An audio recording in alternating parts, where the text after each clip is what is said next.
There is a secret that was well kept from aspiring jazz musicians for many years. Only the jazz greats knew the secret, but no one was allowed to talk about it. Some rumors say that this secret might very well be the key to unleashing your inner genius improviser and developing your own personal sound. Lucky for us, there were a few rare moments where some of the jazz greats slipped in front of a camera or a microphone.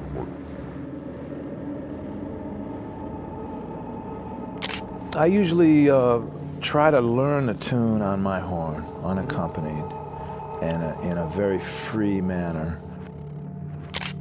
And I get out the horn and I kind of start playing, you know, and I run into whatever that limitation is and try and figure out a way to solve it. Just play tunes alone.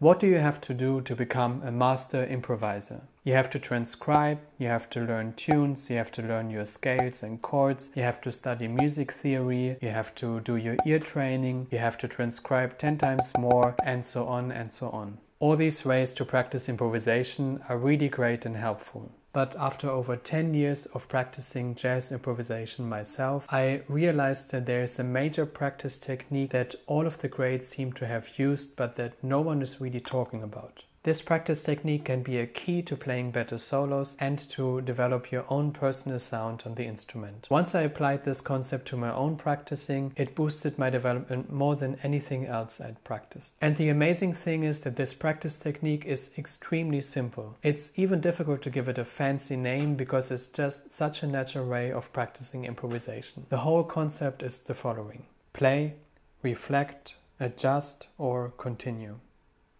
I will explain with an example what that means. Let's keep it simple and say I want to practice improvising over a C major chord. I hit the chord on the piano and just start to play the first phrase without too much thinking, just seeing what comes out.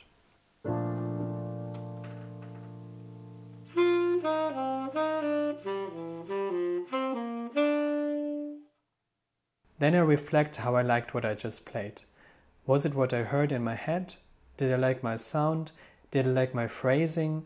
How did it feel to me emotionally, and was that what I was aiming for? If there's anything I was not completely happy with, I will work on that.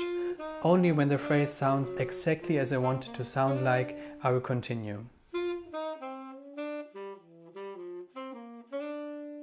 You can practice like this with a piano or without one. The important point is that you don't just play and ignore when something doesn't work out, but that you pause and take the time to correct it, so next time you're playing a similar idea, you have it figured out.